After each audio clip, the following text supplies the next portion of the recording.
Bonjour, je vous retrouve aujourd'hui pour une vidéo, une fois n'est pas coutume, coup de gueule. Pour vous expliquer, j'ai acheté ce petit robot aspirateur aux États-Unis il y a déjà quelques années. Et parce que je trouve ça super pratique, vraiment, moi, tout ce qui est petite cochonnerie dans le genre qui peuvent faciliter la vie, j'adore. Donc, il est super simple. On peut mettre l'heure. On peut régler, en fait, grâce à ces touches, le fait qu'il démarre tout seul ses programmes, enfin son programme d'aspiration. Et on peut le démarrer aussi volontairement pour faire une aspiration en dehors des délais, enfin des dates qu'on a déjà mis. Je l'ai acheté aux États-Unis parce qu'il me coûtait grosso modo 100 € de moins qu'en France, ce qui n'est pas négligeable sur un produit comme celui-là qui est quand même relativement cher. Et un jour, donc on nous dit bien, et il faut vraiment y être vigilant, de nettoyer ces parties-là, c'est-à-dire que toutes ces parties-là, en fait là vous avez le petit réservoir, c'est des parties qui se démontent. Donc, dans lequel on récupère toutes les cochonneries, donc à nettoyer tous les jours. Et cette partie-là, dans laquelle on vient enlever les brosses et enlever tout ce qui est poils ou cochonneries qui viennent se mettre à ce niveau-là. Un jour, je suis tombée en panne. Il aspirait, mais il faisait un drôle de bruit et finalement, c'était pas si propre que ça. J'étais pas en fait très satisfaite du nettoyage qu'il était censé me fournir. Donc j'ai appelé le service après-vente de chez iRobot et la fille m'a expliqué en fait qu'il fallait changer tout ce bloc-là qui était un petit bloc, un monobloc en fait, qui servait à entraîner les petites brosses que vous voyez là. Donc j'ai commandé le bloc sur le site iRobot et il m'a été envoyé par la poste. Dans un délai relativement court, j'étais super ravie. J'ai démonté l'ancien bloc qui était là et remis celui-là à la place et voilà, problème réglé. Ensuite, étant prête à déménager, en fait, j'ai laissé la batterie se décharger parce que comme tout produit, je pense qu'il faut laisser les batteries se décharger. Donc j'ai laissé la batterie se décharger. Et je l'ai stocké comme ça dans son carton pendant quelques mois, voire même une année. Et je vais pour le remettre en place, je le branche, je le mets sur son dock. Et là, je pouvais toujours appuyer sur le bouton. Il démarrait, il se mettait en alarme tout de suite. Donc j'avoue, j'avais un petit peu les boules, j'étais déçue.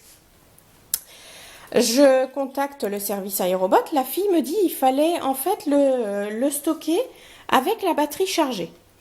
Ok, j'ai fait une bourde, donc je commande une batterie. 70 € la batterie, grosso modo, et 10 € de frais de port. Ok, je paye donc mon ensemble pour aller changer ma batterie, sachant que quand je vais la recevoir, je vais devoir démonter tout le dessous qui est là pour aller changer ma batterie. Bon, ce qui ne me pose pas spécialement de problème. Donc, je commande ma petite batterie, toute contente. Et là, je reçois un message vocal du livreur qui me dit « Le numéro 16 de votre rue n'existe pas ». En fait, j'habite une maison fantôme et ça m'a agacée. Et je lui réponds que bien sûr que si, le 16 existe, j'y habite et je lui décris la maison. Et puis je réfléchis un petit moment et je me dis le 16 n'existe pas. En fait, cette espèce de blaireau ne s'était pas déplacé. Il avait juste regardé dans les mappis et autres trucs dans le genre pour trouver, ou GPS ou autre, pour trouver mon domicile. Et le truc lui a répondu, il n'y en a pas. Donc il a pris ça pour argent comptant. J'étais un petit peu furieuse, donc je lui envoie un SMS en lui disant que c'est clair que s'il regarde dans les GPS ou autres, ma rue n'existe pas. Mais s'il s'était déplacé, il l'aurait trouvé.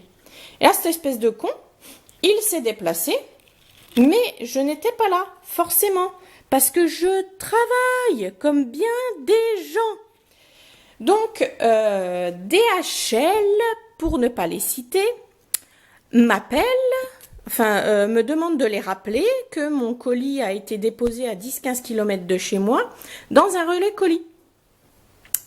D'accord, donc les 10 € que j'ai payés, c'est pour rien. Donc j'appelle DHL. La nénette me dit, alors il peut vous livrer tous les jours de la semaine entre 9 h les matins et 16 h le soir. Et là, je suis restée comme une conne. Je lui dis, mais je travaille, madame. Donc, dans ces horaires-là, je suis sur mon lieu de travail, comme bien des gens. Et elle me répond, soit vous casez un jour, parce que moi, je lui dis, ok, livrez-moi, mais à partir de 16 h. À partir de 16-17 h, je suis chez moi. Elle me dit, ah ben oui, mais on peut pas parce que les livreurs à cette heure-là, ils ont fini leur travail. Ouais, ok, d'accord. Et puis, on peut pas déterminer une tranche horaire. C'est sur toute la journée parce qu'on sait pas forcément comment ils font. D'accord. Donc, quelles sont les solutions? Ben, soit vous me donnez l'adresse d'un voisin, soit vous êtes disponible, soit on vous livre sur votre lieu de travail. Alors, le lieu de travail, j'estime que ce n'est pas l'endroit. Donc, je n'ai pas donné la livraison sur mon lieu de travail. Les voisins, ils ont un petit peu leur vie et moi, j'aimerais pas qu'un voisin me fasse chier. Donc, je ne vois pas l'intérêt de faire chier mes voisins. Et ensuite, on ne peut pas déterminer de tranche horaire. Donc, je lui dis, franchement, niveau service, 0. Je me retourne vers iRobot. iRobot me dit, nous, on gère pas ça, c'est DHL. Donc, en fait, moi, je commande et je paye chez iRobot, vous voyez la petite marque là qui est là, la marque pourrie. Je commande chez iRobot, bien gentiment au lieu de commander aux États-Unis. Et ils me disent, vous vous démerdez avec DHL. Moi j'ai payé iRobot, pas DHL. Et DHL me dit, ben on peut pas vous livrer dans vos horaires, donc vous vous démerdez, vous allez chercher au relais colis. Seulement, le relais colis, il faut que je fasse 20 à 30 km pour aller chercher mon produit, alors que j'ai payé 10 € de livraison. Donc, je me suis de nouveau retournée vers iRobot. J'ai une pilasse de mails d'échange avec eux assez impressionnant. Et là, la gonzesse me dit, je ne veux rien entendre. Vous voyez avec DHL, vous vous débrouillez avec lui. Ok, on annule la commande, vous me remboursez. Et puis, je me fournirai aux États-Unis. Et là, elle me dit, ok, on peut annuler la commande ou vous allez chercher dans le relais colis. Mais si on annule, on vous rembourse les 70 € de la batterie et les 10 € de frais de port, tu l'as dans le cul. Je trouve que c'est d'une part du vol et d'autre part prendre les gens en otage. En fait, voilà, quand on veut avoir des livraisons de choses, il faut ne pas travailler ou alors poser un RTT comme pour aller à la sécu, à la poste ou autre. Franchement, je suis ultra furax. DHL est une entreprise de merde. iRobot est une entreprise de merde.